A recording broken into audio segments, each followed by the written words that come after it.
Hi, my name is Tom Wallstrom and I am a board member of Fathering Together. I'm thrilled to introduce today's panel, which is part of our Father's Friday summer series.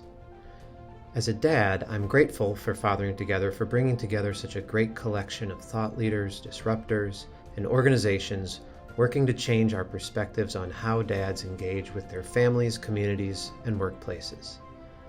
Today's discussion topic is raising empathetic boys. I am the father of a first grade boy, and situations where I ask him to consider his actions in light of how someone else might feel come up on a daily basis. So I'm excited to hear from some folks with a lot of wisdom and experience on ways to hone my parenting skills. Thanks to our presenters for joining us today. Welcome everyone to today's Father's Friday panel. Father's Friday is a program of Fathering Together created in partnership with dozens of for-profit community-based organizations and individuals dedicated to improving the mental health of dads, families, and communities. Today, we're going to talk specifically about boys, and I am very honored to have three amazing guests with me today. My name is Kate Mangino. I will be your host for today. And I would like to introduce these three amazing people who are with me for the next hour to have this conversation. I'm going to start with Ashanti Branch, who's the founder and executive director of Ever Forward, an organization which provides a support group for African American and Latino males to enable them to achieve their true potential.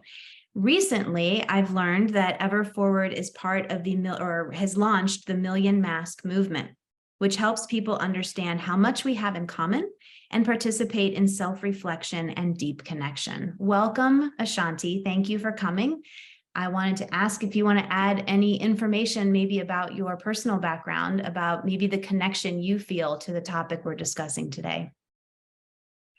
Yeah, thank you for having me. I would say, I have a lot to say, but I'll keep it short. I'll say, my father died 3 months before I was born. So my journey with fatherness started before I showed up on the planet. And I think I spent a lot of my life really feeling sad and lonely and wondering why me. But I think the journey, it makes it why I think I can talk to young people in such a clear, open, honest way, because I know what it's like to be in those chairs and feel alone and feel struggling and not be able to talk about it because our community says our boys can't show feelings. And so because I have spent so much time emotionally locked up, which almost, and sometimes in my life could have got me literally locked up.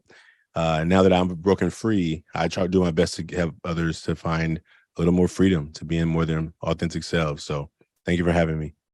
Thank you so much for sharing a little bit about your personal story with us.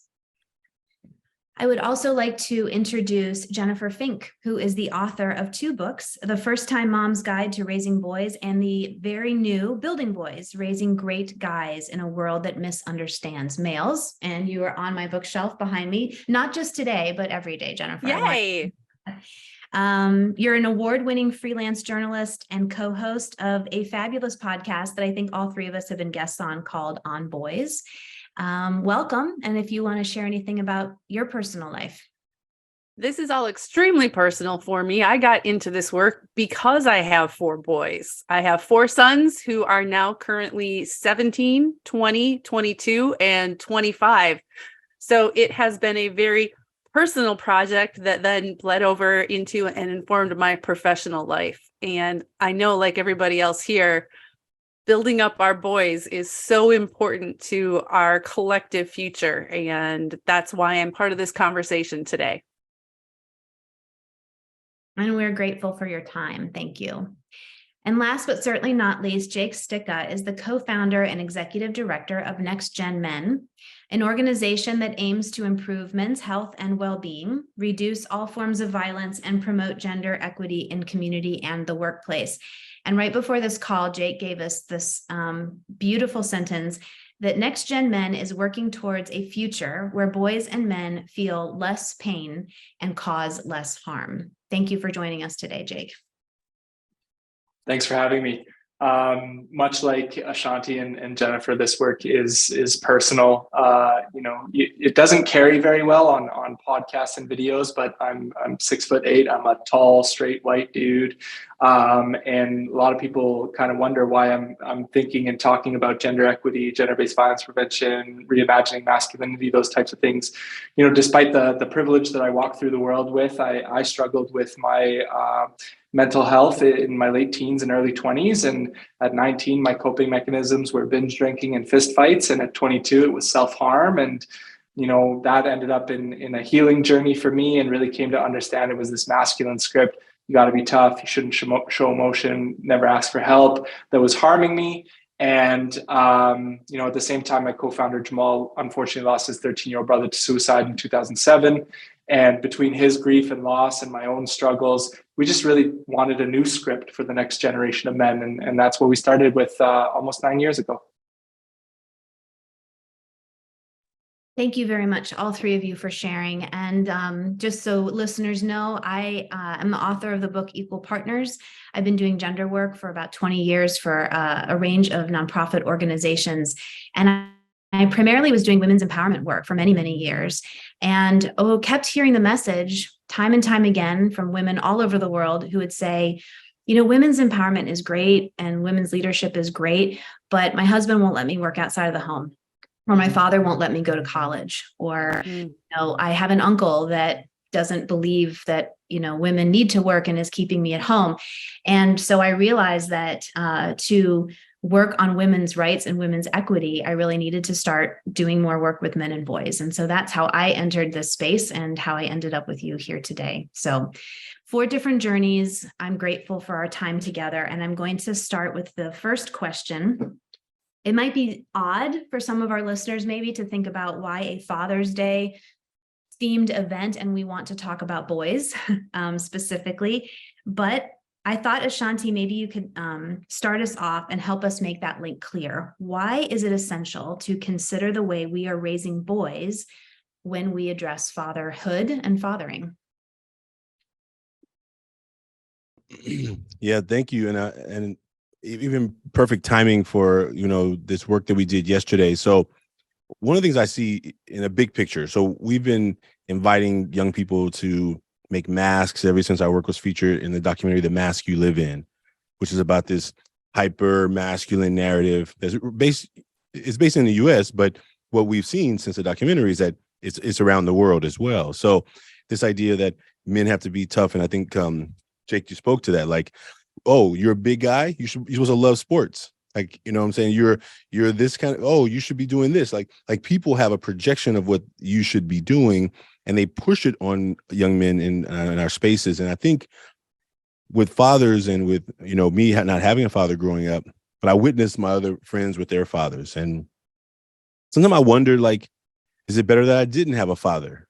Like a lot of the young men in my community, their fathers were not as present. In elementary school, I remembered a lot because fathers would drop them off. But when I got to middle school, a lot of my friends, when I went to go visit them at their house, their dads weren't there. Some of them didn't have dads in their life. And a few that did, their dads were just, silent, stoic. They would look at me when I came in their house, and I think that there's this idea that, well, you're just supposed to know I love you because I'm here and I'm providing. And I think that's true. And that has been true for many generations, but I don't know that's true anymore. I don't know that just the providing is enough. And I think that if you were raised that way, you may begin raising that way. And I've been doing this activity. I had a man, Ramal Toon, who wrote a book called I Wish My Dad. And yesterday I had some young men in a workshop write these statements about what I wish my dad like. And I think that sometimes sons don't know how to tell their dads these things. Like that one young man I wish my dad was more nice to my mom, right? Like I wish my dad lives longer to see me succeed in life, and I want to pay him back for everything he's done. I wonder, do the sons have a chance to tell their dads these statements? And we were working with some middle schoolers yesterday to look at these statements these high schoolers wrote and to say, which one stood out to you? And I think a lot of them were like, oh yeah, I felt that one. Like I felt that one. And I think the reason this conversation is so important is if we don't begin to give more room to talk about the hard topics, we're going to continue with some things not getting better because they require us to face some of the challenging times and challenging situations. And so I think in our work with the masks, we are inviting people to say, okay, well, here's what I'm letting people see. And here are the things I'm not letting people see. And then do I recognize that there's so much more to me? And so I think it's just a critical conversation. It's a critical, as a young man who didn't get to celebrate Father's Day growing up, I always felt when at school, when we were making the little things and the handprints and I'm like, who am I making this for? You know, the teacher is mad at me because I don't want to do it, but I'm feeling emotional, disconnected from the activity, but it's a grade. It's not just for fun. It's not for love. It's for, and so I'm feeling empty while everybody else is having fun thinking of them, their fathers. And so I think that if we're not careful, we can project that people should experience these holidays the same way. And I think this holiday sometimes hits me in a hard way, and sometimes it hits me. Sometimes I just kind of like bypass it, but it always hits me in some way. So, yeah. Thank you for sharing those words. I think about all of the Father's Day projects that require a design around a suit, shirt, and a tie. And I just think of all the assumptions that people put into that school project for kids, like that's what dad is, a necktie. And what happens if you don't have a father, your father is quite different than that doesn't fit into that stereotypical role. Jennifer or Jake, do you have anything you want to add to that question or what Ashanti just shared? We know that dads are critically important to boys' well-being. Dad, whether he is there or not there, affects boys' well-being. And when we talk about things like masculinity, dads, your voices matter more than anyone else's. The culture is strong, moms are strong, but boys do look to their fathers for examples, either to, I want to be like that, I don't want to be like that. And today's boys are tomorrow's dads. This is very important work. The other thing that I would add is also just like the impact of fatherhood on the dad themselves too, because going back to my own story, you know, a lot of men awaken to gender-based issues through trauma, job loss, mental health crises, divorce, those types of things. So for me, it was mental health crises. But for guys who haven't run into that, one of the only non-traumatic, and maybe it is traumatic, but ways that they start thinking critically about gender is when someone hands them a tiny human being and says, here, program this. And if it's a girl, they reach for the proverbial shotgun because they know how shitty, you know, the culture and the society and young boys can be. But rather than work to change or transform boys, they want to protect their daughter because that's the patriarchal story that they've taken on. And if it's a boy, they either hope and pray that he grows up tough enough to get through it, or they double down to make sure he does, right? We're not seeing a lot of dads jump in kind of like gender transformative ways and change that narrative around boyhood. But it is an awakening for a lot of guys when they become that father.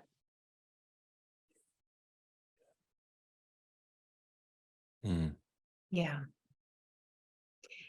Ashanti, you have anything? You looked like you're on the cusp of saying something. Are you just agreeing? And definitely agreeing and definitely feeling. And I think that what both Jake and Jennifer said, like, and for all the ways that it looks different in the lives of boys, right? Like the presence, like sometimes the presence is just enough, right? But like, what if that emptiness, you didn't have a way of expressing it, right? What if that, I think all these pieces are really critical. And I think all I was just thinking was for one of the young men yesterday, middle schoolers, who was reading the papers from these high schoolers, he was like, why so many of them said, I wish my dad was here, right? Like he is he's like 12. He had a hard time because he has a dad in his house. He had a hard time even imagining what these high school boys were talking about, who were writing about, I wish my dad was here. I wish my dad was alive. He was like, yeah, I don't know if I feel that. And it's hard for people who don't know what it's like sometimes to be able to empathize as opposed to projecting. Yeah. Like, what, Ashanti, you haven't had a father your whole life. Why are you not over it by now? I wish I could turn it off. I wish I could turn that button off to be like, don't feel this thing because I prefer not to feel it over again. Yeah. And I think that for people who don't understand, it's like people who don't understand addiction, right? Like, if you don't understand addiction, you just think somebody should just stop doing it. Just stop doing it. Just don't have it around you. If it was just that easy, then Right. yeah. And let me lean into what you said a little bit more, because I think that's really important. Is you mentioned it's hard to be empathetic when you haven't experienced something yourself. And I would say that when we talk about raising boys, traditionally, you think about characteristics of men that you want your son to grow up to be, right? I want him to be independent. I want him to be strong. I want him to be tough. I want him to be whatever. I want him to be empathetic. I don't hear many people say that. More and more nowadays we do. I'm grateful for the people who are trying to raise empathetic boys, but that isn't something that's necessarily culturally mainstreamed yet. Jennifer, you write a lot about this and you've talked about this in your podcast. Why is it so important to really focus on empathy when we raise our boys, and what can we do to instill empathy in men? You know, Ashanti mentioned it before. In generations past, we typically relied on men for production and for power. And those were their roles in society and in our families. And when that was the case, no, empathy didn't really factor into it. We needed your muscle and your brawn. And society has changed and is changing. So right now, it's not so much that we need brute strength anymore. There are so many more of us in the world. There are more of us in our communities. We live in much more diverse communities. So empathy, which is the ability to understand and share the feelings of others, is now critically important, because we're not asking guys to just go off and move a machine or dig a hole. We need to be able to work together. And the only way that people can really work together is when you can understand what somebody else might be thinking or experiencing, when you can recognize that their perspective and experience may be different than yours, like you were sharing, Ashanti. And it's difficult because there are many of us parents who we might not list that as a trait yet for a boy, because we have that script in our head, just like you said, Kate: strong, independent, hardworking. Those are good things. We might not say we want our sons to be empathetic, but if you think about all the things that you do and do not want for your son, it requires empathy. We don't want our sons to hurt other people. We do want our sons to have healthy relationships. We want them to have satisfying jobs. We want them to experience joy and connection. And empathy is a crucial component for all of those. Jake, Ashanti, any responses or thoughts from what Jennifer just talked about? Well, it just made me think, and I pulled it out here. A couple years ago, I think it's a couple years ago, we developed a card deck called Boys Will Be Blank. And we want to counter and disrupt and change that narrative from boys will be boys, right?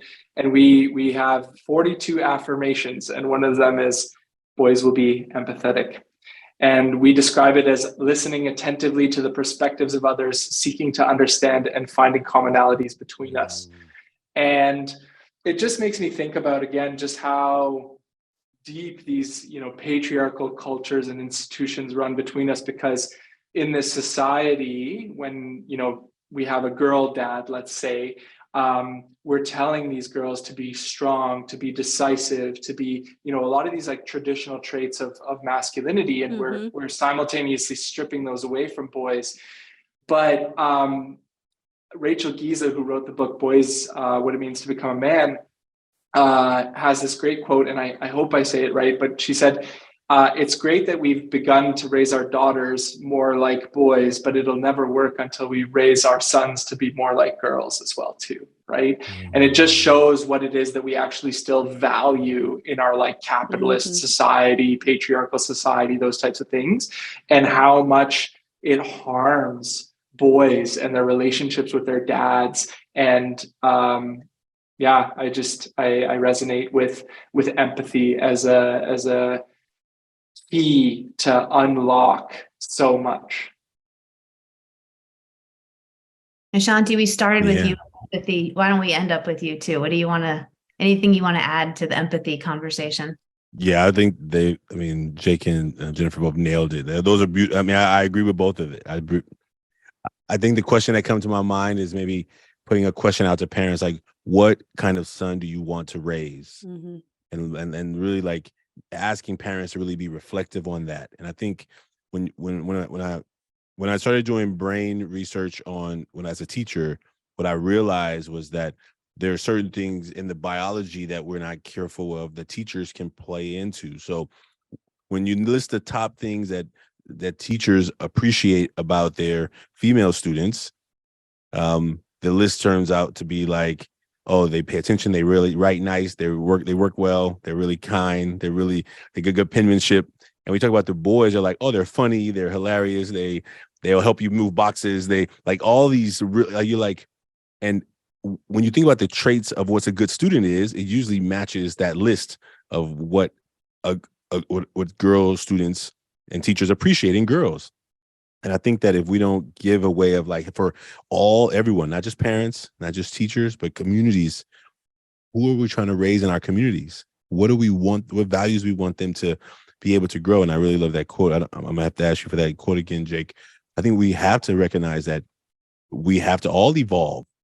Mm-hmm. You know, we have to all evolve. All the men who are upset that that the girls are a higher percentage in college than boys now, what are they upset about? Like if you get down to the roots of it, it's a sense of they feel like they're losing something. Yeah. But why does it have to be in that context, right? Why does it have to be like somebody has to lose in this? And I think that if we don't begin having these healthier conversations and helping people, what are you upset about? Hey, you could be upset, be mad. What are you mad about? And if people are willing to be in the conversation and get down to the root, some of it is based on old thinkings.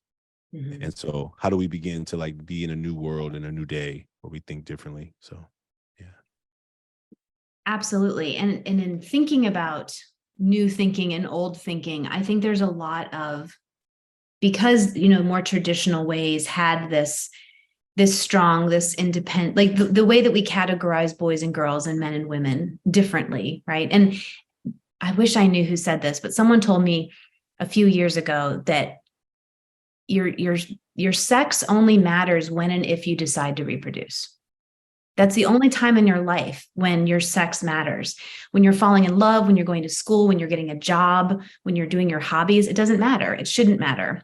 And you think about all the ways and all of the places of our life and the spaces where we work and play, where we designate people based on sex and gender, and it shouldn't matter, right? But it does. And so I'm thinking next, I have a question for Jake, especially because of your background. You mentioned your height and your background in athletics. I think there are a lot of men who feel threatened. They feel threatened that there are more women in colleges now than men. They feel threatened that a new form of masculinity is empathetic, that it somehow is emasculating.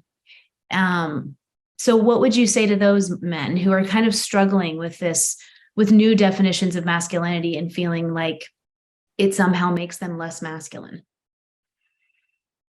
I think we overvalue what it is we might lose, and we undervalue what it is we might gain, right? And what are we going to lose here? It's the ability to say sexist, misogynist things flippantly. It's the male default, those types of things. But what are the consequences of maintaining the status quo? 3 out of 4 suicides are men. The vast majority of opioid overdoses are men. Men are the primary perpetrators of all forms of violence, and men are actually the #1 victims of all forms of violence outside of gender-based violence. Incarceration, homelessness, substance abuse, like those are male gender-based issues, and that is what the status quo upholds and offers us. But then if we look at what we might gain if we change this and what we're undervaluing, it's deeper, more meaningful, healthy relationships with the people that we care about in our communities. It's less stress and mental health in carrying the burden of being a sole breadwinner and our identity relying on what we produce and not who we are. Like there's just so much out there. And again, I always just have to like poke and question and prod on like where people's points are coming from and the status quo it upholds. And I want to build off of what Ashanti was saying. Probably all of us have heard of Richard Reeves's new book of Boys and Men. Mm-hmm. And, you know, he he's a policy wonk think tank guy. I get where he's coming from, but he says like one of the solutions is to start boys in school a year later than girls, and that these things will sort themselves out by chronological age. He's more concerned about the outcome of like representation and those types of things, not on the inputs that our boys and young men are getting. The reason they're behind is because we're not investing the same social and emotional developmental support in them that we're giving our girls, right? Because we know in society, girls need to be twice as good to get half as far.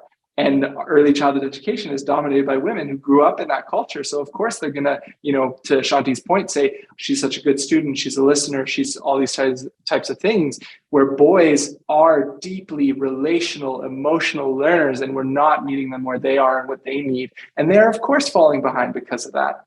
And so, you know, this threat is a self-inflicted wound. We're creating a prison of our own making and like, you know, going at the gates of like how everyone's holding us back, but we can liberate ourselves in this as well too.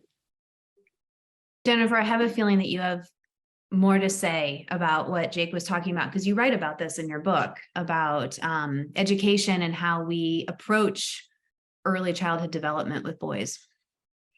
I want to jump actually to what Jake was saying, this emphasis on what guys have to gain. I think it's, you know, instinctually, we as humans are very acute to the threat of losing something. And I'm sure that is wired into us evolutionarily. And I know from personal experiences and from research and conversations I've had with other parents that there are often very well-meaning dads who kind of push back on some of this empathy stuff and this sensitivity stuff out of concern for their child, their son, that their son may be bullied if he acts in this way at school, if he doesn't uphold these strictures of manhood as they have been taught to him, right? And I think it's important to have empathy for those men as well. It's well-meaning. I'm trying to protect my child. That comes from a good place. This idea of emphasizing, and Ashanti, you said it too, what do we really want for our sons? This human need for connection. You know, Jake, you were talking about how this really facilitates relationships and awareness of self. Ashanti, I know you work on this as well. We're humans. That's what we need. So if we can help each other, and by each other, I mean us as parents, as the adults in the community, and you both as men working directly with other men and boys, this is what the next generation has to gain.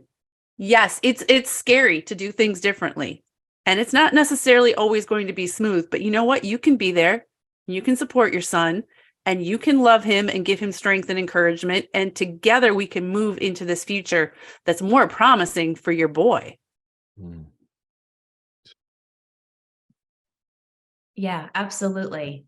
I mean, that I couldn't imagine anyone putting it better. That was absolutely lovely. And Ashanti, you were nodding the whole time. Do you ever have this conversation with dads or men about the masculinity? Does anyone ever voice their apprehension, or are these more unspoken things that, you know, when you're pushing back against change and it feels scary? Is this something that you see people talking about out loud, or is this just something that's kind of, you know, undercurrent? I mean, I think there's lots of dads movements. I think there's a lot of dads, you know, First Five has a dad's core, father's core. They're really trying to find ways for men to have these conversations so that we protect the feeling of like helplessness, and then fathers disappear, right? Either disappear emotionally or disappear like literally physically, right? And I think one of the things that we hear from fathers is, in different maybe communities are different, but we hear a lot around, well, if you're going to go to court, the father is going to get the second, he's not going to get the first look at who can nurture the kid, right? Even if the father is the most loving of the two, right? And I think because the courts have decided that mothers are the nurturers and fathers are providers, and anything, it's just not everyone believes that, obviously, but it's the narrative that overlays a lot of that situation. So fathers feel helpless when they are in their custody battles for kids, and so they feel, what do I do? Like, like this the.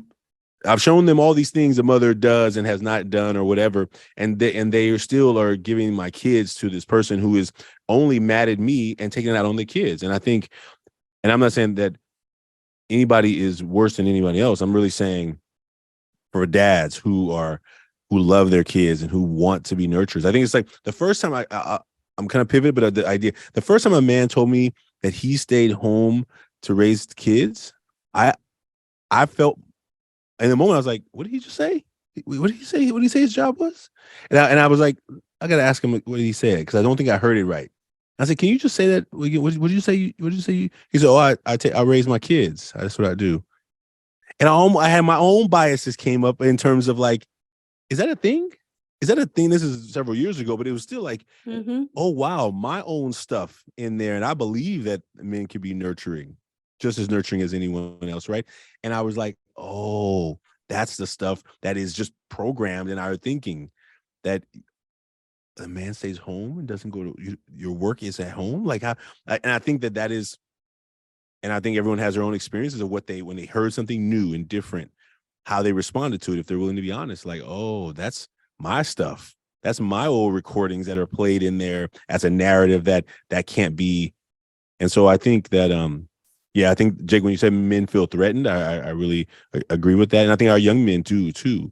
Our young men have this society that tells them, you better be tough and strong and handsome. You better have money. You better, all these old messages. And then when you get these influencers in the world, like the Tates in the world, who tells boys, oh, the way you prove that you're a real man is you don't let anybody talk. And then these boys who are looking for someone, and since their dads are not talking to them about it, and the dads are, hey, he'll figure it out on his own. I had to figure it out on my own. Whatever the dad's narrative is, if the dad doesn't fuel that young man with positive values and that they dream of for their kids, there's plenty of people out there in the quiet of the night scrolling through whatever platform they're on that would gladly tell them how to think and how to be and how to get respect and how to get what those boys think they really want. And so I think that it's just a really important thing for us to be able to keep talking about and find men who are like, you know what, I want to be in part of this conversation too, you know? And just to combine what you just said and something Jennifer said, that it isn't easy. And it's often awkward, and we often fumble over our words. That happens to everyone. But I think you're right. We know that you're right, Ashanti, that if what you don't talk about with your kids, like if you're scared about your child experiencing gender-based violence, you not talking about it with them isn't going to negate it from happening. It's actually going to probably make it more so, because they're going to look for information, as you said, friends, peers, classmates, you know, who knows what information they're going to find. That you have, you know, only so many moments to have those tough conversations with your kids, and how important it is that even if you have to fumble through it, and even though it's uncomfortable, it's okay if it's uncomfortable for you. It's okay if it's uncomfortable for them. Yeah. It's better to say something. Yeah. I'm going to pivot a little bit on this next question, because I think it's really essential to take an intersectional lens when we have this conversation about boys, because gender norms and boyhood overlap with many other social constructs. So I'm going to open this question up for any one of you, first, second, however you want to go. But I'm interested how you apply an intersectional lens to your specific work, and how, you know, how listeners might be aware of other social constructs when they're talking to their boys in their life. It's a big question, so I don't know which one of you wants to tackle this one first. I think we have to realize that we are all part of multiple communities, right? And so boys, there's boy community. And then there's if you are gay, then you have that layered on top of boy.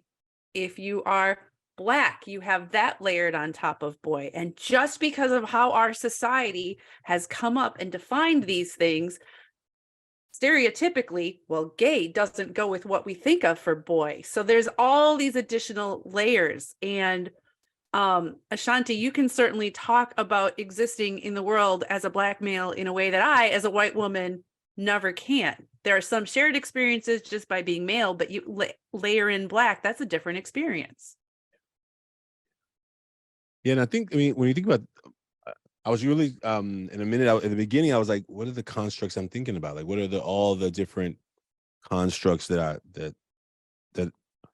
the lenses that I see the world through? And I think that, Jennifer, as you're talking about, like, yes, I'm a male and I live in this community, and I live in the city of Oakland, right? I live in Oakland where there's a lot of expectations. I grew up in the crack epidemic where it was horrific violence happening in Oakland. And I think how I see the world and how people see the world, I sometimes, when I hear people talking, or when I watch news and people people who make power decisions, I'm like, how are they seeing the world? Like, how are you not seeing these other places that exist outside of I think sometimes especially the people when I talk about education, when I talk about people in these big offices who are making decisions for education, who either have never been a teacher and never been an educator, but they got a title or a PhD, some letters behind their name, so they get to make decisions, but they've never sat in a classroom. All the people talking about give teachers guns. I'm not going to get into a gun conversation, but I will say this. Like, if you've ever seen a teacher lose their cool. I shouldn't laugh, but I have. Yes, like, I've lost my cool.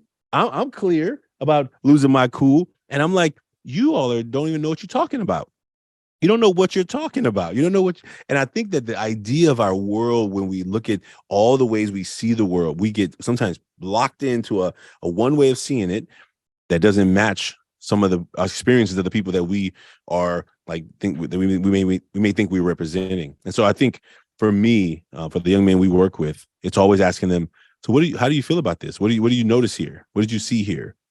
Like, what are you experiencing here? What are you feeling here? And giving them room to, like, take a pick from the words that they have available to them, what they feel.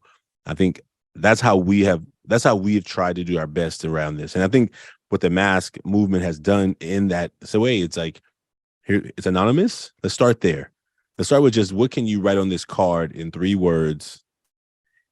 And let's see if we can start there. But we know sometimes we get cards back from young men, or even any workshop we're in, and they've not written anything. If you can't find 3 words that are representing those things, I don't think there's anything wrong with you. I just think it means you probably haven't yet had a chance to speak about it either. So you've limited your way of communicating how things are going. And if the more you bottle it up, we tell our young men, it's like a soda that gets shook up.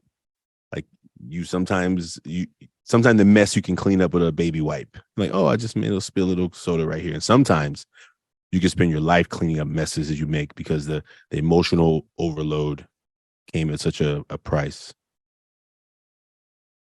Yeah. Thank you both. I'm gonna take a risk and be a little vulnerable and share a fear I have about intersectionality.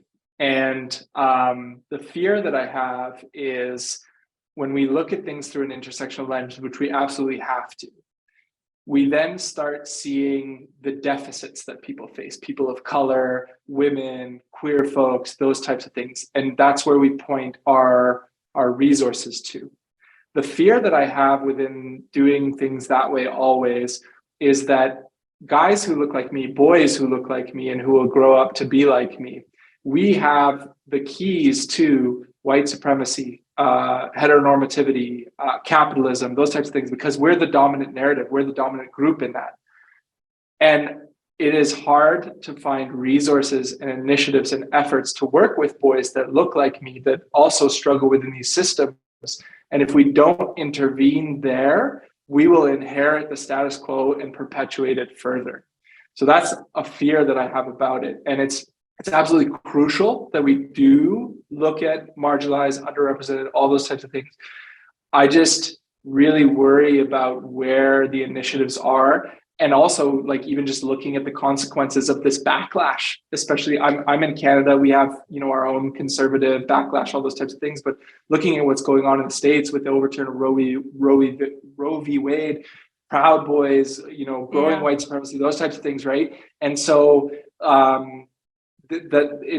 something that keeps me up at night. How do we do this work in a way that elevates and centers people who have adverse experiences within the status quo constructs, but also invests in supporting people within the dominant group to change that narrative as well too? That's a big issue, and I really appreciate you bringing it up. I certainly don't have any answers, but I recognize that that's a big issue that we're going to all need to work on. Yeah. And Jake, thank you also for speaking to that, because I think that even more what I heard you say, Jake, is that it keeps me up at night too. It keeps me up at night too. And so I think, thank you for being a voice who's like, I'm going to be a part of not letting the narrative stay the way it is. I'm going to be a part of those conversations, because I can't necessarily lead those conversations. I mean, I would want to, but that's not where my role is. And I think for men who get that there's this narrative, this people who are feeling their well-being is being threatened, and the people who in these propaganda stations who are telling them, hey, you're being taken from, you're losing, so you better take back your whatever that may be. We need more voices who are saying this is a narrative that's not going to help us. And I think then that's what we need. We need people to I think, like, yeah, I got so many things I want to say, but I would say thank you, Jake, for being that voice and for doing that work. I think it's really important. I really as well appreciate those words. And I think that takes us back to what you said earlier, that we overvalue what we're losing and we undervalue what we're gaining. And gender equity and, new forms and ideas around masculinity and supporting your boys to be exactly who they are, even if it does not fit in with some stereotype that you were raised with about what boys are supposed to be or not supposed to be. Whatever you lose through that might be a little painful, but what you're going to gain from that means a whole lot more and will be a whole lot more. So I have one more question. I want to wrap up. We kind of delved into theory. I can't help it. It happens. That's sort of where my brain goes. And we've had a really fantastic conversation that I'm proud to be part of today. But I want to end with, real practical steps. So I'm going to ask each one of you in a second to just, if I'm guessing that most of our viewers are parents, probably a lot of dads, also a lot of moms, or people that parent maybe not their own kids, but nieces and nephews and neighbors and kids in their community, right? So whether you're parenting your own children or someone, other kids, what piece of advice do you have, each one of you, to give listeners that they can do, something they can integrate into their lives, language they can use, language they can stop, actions they can take that will make a real difference in the lives of their boys? And I know that Jake has a hard deadline, so I'm going to start with him, and then we can move on to Ashanti and Jennifer. Go ahead, Jake. One of my favorite questions for men, and I think we can then build the bridge to boys, is tell me who you are without telling me what you do. And we ask our boys all the time, what do you want to be when you grow up? Right? And we think about it as, what kind of uniform do you want to have? What kind of paycheck do you want to receive? What kind of role do you want to have?